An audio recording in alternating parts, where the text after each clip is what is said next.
जब रिसेशन आता है ना, कंपनीज जॉब्स कट करती हैं, बिजनेसेस स्लो हो जाते हैं, मार्केट में मनी अचानक से बहुत टाइट हो जाता है। लेकिन एक बहुत ही इंटरेस्टिंग बात है, कुछ लोग इस फेज को इजीली फाइनेंशियली सर्वाइव कर लेते हैं और कुछ कंप्लीटली कोलैप्स हो जाते हैं, सब कुछ खत्म। डिफरेंस क्या होता है? I am Amar and this is hunt chaos with अमर।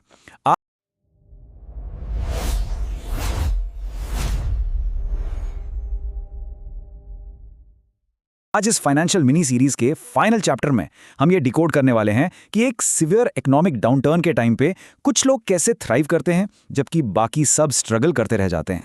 पिछले 2 पार्ट्स में हमने मैक्रो लेवल पर मनी और कंट्रोल सिस्टम्स को डीपली समझा था।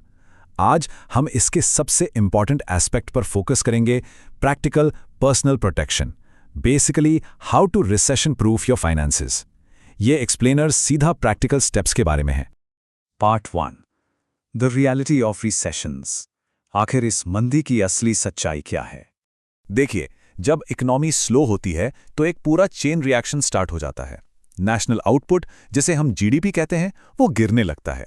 लोग डर के मारे कंज्यूमर स्पेंडिंग कम कर देते हैं। इससे बैंक्स घबरा जाते हैं और मार्केट में क्रेडिट इंस्टेंटली टाइटन हो जाता है। अब बिजनेसेस पर इतना इमेंस प्रेशर आता है कि अनफॉर्चुनेटली अपने मार्जिन्स को बचाने के लिए उन्हें ले ऑफ शुरू करने पड़ते हैं। एकदम से मार्केट में सीवियर फियर का एटमॉस्फेयर बन जाता है। ये कोई रैंडम इवेंट नहीं है, ये एक well documented macro economic cycle है। और इस साइकिल के पीछे के ब्रूटल मैथ को ओकुन्स लॉ ब्रिलियंटली इलस्ट्रेट करता है। ये रूल बहुत ही सिंपल और हार्श है। अगर जीडीपी अपनी पोटेंशियल से सिर्फ 2% गिरती है तो अनएम्प्लॉयमेंट नेचुरली 1% बढ़ जाती है।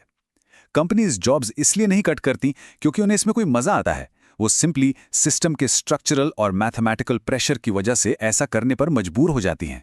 Part 2, why normal people suffer. चलिए देखते हैं कि आम लोग इसमें सबसे ज्यादा क्यों पिसा करते हैं। इसका एक बहुत बड़ा हिडन रीजन है, द इन्फ्लेशन टैक्स। याद है सीरीज के पार्ट 1 में हमने फियाट करेंसी की हिस्ट्री की बात की थी।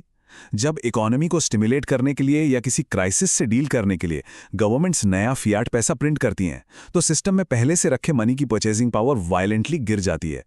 इसे ऐसे सोचिए, अगर कर तक 1 रुपए में एक पूरा एप्पल खरीदा जा सकता था तो नया पैसा मार्केट में आने के बाद उसी अमाउंट में शायद सिर्फ आधा एप्पल ही मिलेगा।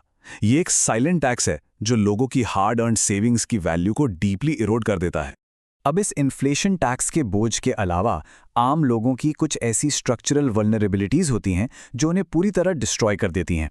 फर्स्ट, कोई रियल सेविंग्स या इमरजेंसी फंड का ना होना। सेकंड, एक सिंगल इनकम सोर्स पर यानी अपनी उस एक 9 to 5 जॉब पर पूरी तरह डिपेंडेंट रहना। And third, high debt pressure, EMIs और क्रेडिट कार्ड्स का एक्सट्रीम बोझ। जब इकोनॉमी अचानक से हॉल्ट पर आती है ना, तो ये तीनों फैक्टर्स मिलकर एक नॉर्मल इंसान को कंप्लीटली एक्सपोज छोड़ देते हैं। और यहाँ पर बिहेवियरल इकोनॉमिक्स ह्यूमन साइकोलॉजी पर सीधा अटैक करती है। एक कोर कॉन्सेप्ट है लॉस अवर्जन। इंसान नेचुरली अपने गेन से खुश होने से कहीं ज्यादा लॉसेस से डरता है। जब मार्केट क्रैश होता है या जॉब जाने का डर होता है तो लोग पैनिक मोड में आ जाते हैं। वो काफी इरेशनल फाइनेंशियल चॉइसेस लेने लगते हैं, जैसे एक्सट्रीम बॉटम पर आकर डर के मारे अपने सबसे अच्छे इन्वेस्टमेंट्स बेच देना।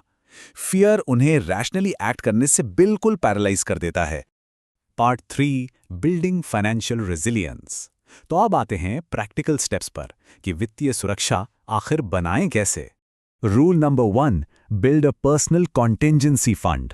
बिल्कुल वैसे ही जैसे गवर्नमेंट के पास अनफोर्सीन डिजास्टर्स और इमरजेंसीज के लिए एक कॉन्टिंजेंसी फंड होता है, चाहे वो लिक्विड कैश हो या गोल्ड और सिल्वर के फॉर्म में हार्ड रिजर्व्स हों, ठीक वैसे ही हर हाउसहोल्ड का अपना एक कॉन्टिंजेंसी फंड होना ही चाहिए। ये वो आखिरी सेफ्टी नेट है जिसे सिर्फ और सिर्फ एब्सोल्यूट इमरजेंसी में टच किया जाना चाहिए। ये कोई लग्जरी नहीं, नेसेसिटी है। रूल नंबर 2, अपने फाइनेंसेस को बिल्कुल एक नेशनल बजट की तरह मैनेज करना। अगर किसी देश को अपना डेफिसिट कम करना है तो उसको क्या करना होता है?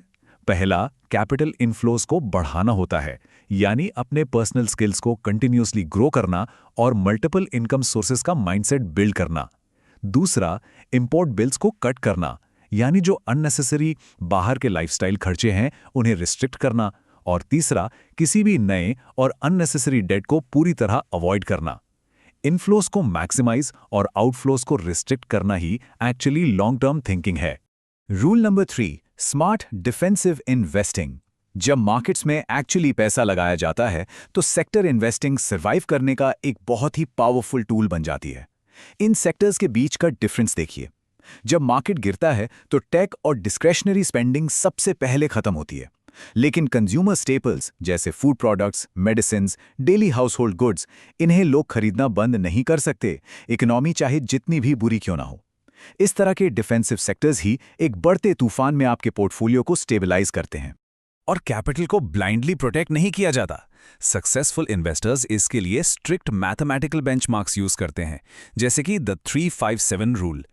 इस रूल के मुताबिक टोटल कैपिटल का 3% से ज्यादा किसी एक सिंगल पोजीशन पर रिस्क नहीं किया जाता, टोटल 5% सारी ओपन पोजीशंस पर, और किसी भी गिवन टाइम पर एंटायर पोर्टफोलियो का मैक्सिमम 7% ही मार्केट रिस्क पर होता है। मार्केट साइकिल से बचना कोई हवा में तीर चलाने जैसा गेसिंग गेम नहीं है, ये प्रॉपर्ली कैलकुलेटेड रिस्क मैनेजमेंट है। Part 4, the preparation mindset. अब आते हैं उस साइकोलॉजिकल शिफ्ट पर जो सबसे ज्यादा जरूरी है, क्योंकि सच्चाई तो ये है, फाइनेंशियल सेफ्टी सिर्फ ज्यादा अर्निंग से नहीं आती, प्रिपरेशन से भी आती है। देखिए, हमारा ह्यूमन ब्रेन इनहेरेंटली ऐसी कॉम्प्लेक्स क्राइसिस और long term macro economic shifts को एक्यूरेटली प्रिडिक्ट करने के लिए वायर्ड है ही नहीं। इसे बिहेवियरल इकोनॉमिक्स में कॉग्निटिव लिमिटेशंस कहते हैं। हम जनरली सिर्फ इमीडिएट इन्फॉर्मेशन को ही प्रोसेस कर पाते हैं, और इसीलिए एक प्रोएक्टिव अप्रोच होना बहुत जरूरी है। जब टाइम्स अच्छे हों, सिर्फ तभी प्रोटेक्टिव सिस्टम्स और डिफेंसेस बिल्ड करना हमारा एकमात्र ट्रू डिफेंस है। एक बार जब रिसेशन एक्चुअली हिट कर देना, तब प्रिपेयर होने का टाइम जा चुका होता है। Part 5, decoding the financial system.